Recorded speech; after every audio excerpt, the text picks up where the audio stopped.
नमस्कार भक्तजनों, आप सबका स्वागत है आपके अपने YouTube चैनल कथा भंडार में। आज हम आपके लिए सोमवार की व्रत कथा लेकर आए हैं। आशा करते हैं आप अच्छी लगेगी। अच्छी लगे तो कमेंट में ओम नमः शिवाय जरूर लिखिए। चलिए कथा शुरू करते हैं। एक समय की बात है, किसी नगर में एक साहूकार रहता था। उसके घर में धन की कोई कमी नहीं थी, लेकिन उसकी कोई संतान नहीं थी। इस कारण वह बहुत दुखी रहता था। पुत्र प्राप्ति के लिए वह प्रत्येक सोमवार व्रत रखता।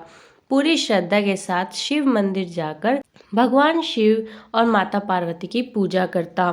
उसकी भक्ति देख एक दिन माँ पार्वती प्रसन्न हो गई और भगवान शिव से उस साहूकार की मनोकामना पूर्ण करने का आग्रह किया। पार्वती जी की इच्छा सुन भगवान शिव ने कहा कि हे पार्वती, इस संसार में हर प्राणी को उसके कर्मों का फल मिलता है और इसके भाग्य में जो है उसे भोगना ही पड़ेगा। लेकिन पार्वती जी ने साहूकार की भक्ति का मान रखने के लिए उसकी मनोकामना पूर्ण करने की इच्छा जताई। माता पार्वती के आग्रह पर शिव जी ने साहूकार को पुत्र प्राप्ति का वरदान तो दिया, लेकिन साथ में यह भी कहा कि उसके बालक की आयु केवल 12 वर्ष होगी।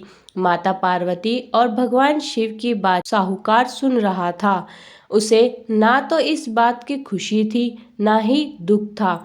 वह पहले की भांति ही शिव की पूजा करता रहा। कुछ समय के बाद साहूकार के घर में एक पुत्र का जन्म हुआ। जब वह बालक 11 वर्ष का हुआ तो उसे पढ़ने के लिए काशी भेज दिया गया। साहूकार ने पुत्र के मामा को बुलाया, उसे बहुत सारा धन दिया, कहा कि तुम इस बालक को काशी विद्या प्राप्ति के लिए ले जाओ और मार्ग में यज्ञ कराना। जहाँ भी यज्ञ कराओ वहाँ ब्राह्मणों को भोजन कराते और दक्षिणा देते हुए जाना। दोनों मामा भांजे इसी तरह यज्ञ कराते और ब्राह्मणों को दान दक्षिणा देते काशी की ओर चल पड़े।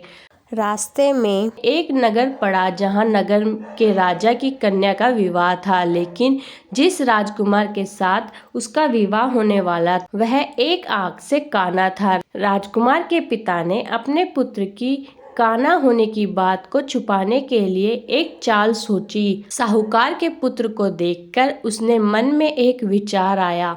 उसने सोचा, क्यों ना इस लड़के को दूल्हा बनाकर राजकुमारी से विवाह करा दूं। विवाह के बाद उसको धन देकर विदा कर दूंगा और राजकुमारी को अपने नगर ले जाऊंगा। लड़के को दूल्हे के वस्त्र पहनाकर राजकुमारी से विवाह करा दिया गया, लेकिन साहूकार का पुत्र ईमानदार था। उसे यह बात न्याय संगत नहीं लगी। उसने अवसर पाकर राजकुमारी की चुन्नी के पल्ले पर लिख दिया, तुम्हारा विवाह तो मेरे साथ हुआ है, लेकिन जिस राजकुमार के संग तुम्हें भेजा जाएगा वह एक आंख से काना है। मैं तो काशी पढ़ने जा रहा हूँ। जब राजकुमारी ने चुन्नी पर लिखी बातें पढ़ी तो उसने अपने माता पिता को यह बात बताई। राजा ने अपनी पुत्री को विदा नहीं किया, जिससे बारात वापस चली गई। दूसरी ओर साहूकार का लड़का और उसका मामा काशी पहुँचे और वहां जाकर उन्होंने यज्ञ किया।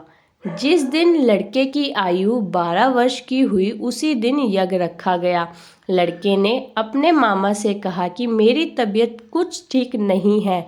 मामा ने कहा कि तुम अंदर जाकर सो जाओ। शिव के वरदान अनुसार कुछ ही देर में उस बालक के प्राण निकल गए। मृत भांजे को देख उसके मामा ने विलाप शुरू किया। संयोगवश उसी समय शिवजी और माता पार्वती उधर से जा रहे थे। पार्वती ने भगवान से कहा, स्वामी, मुझे इसके रोने के स्वर सहन नहीं हो रहा। आप इस व्यक्ति के कष्ट को अवश्य दूर करें। जब शिवजी मृत बालक के समीप गए तो वह बोले कि यह उसी साहूकार का पुत्र है जिसे मैंने 12 वर्ष की आयु का वरदान दिया था। तब इसकी आयु पूरी हो चुकी है। लेकिन मातृभाव से विभोर माता पार्वती ने कहा कि हे महादेव, आप इस बालक को और आयु देने की कृपा करें, अन्यथा इसके वियोग में इसके माता पिता भी तड़प तड़प कर मर जाएंगे। माता पार्वती के आग्रह पर भगवान शिव ने उस लड़के को जीवित होने का वरदान दिया। शिव जी की कृपा से वह लड़का जीवित हो गया। शिक्षा प्राप्त करके लड़का मामा के साथ अपने नगर की ओर चल दिया। दोनों चलते हुए उसी नगर में पहुँचे जहाँ उसका विवाह हुआ था। उस नगर में भी उन्होंने यज्ञ का आयोजन किया।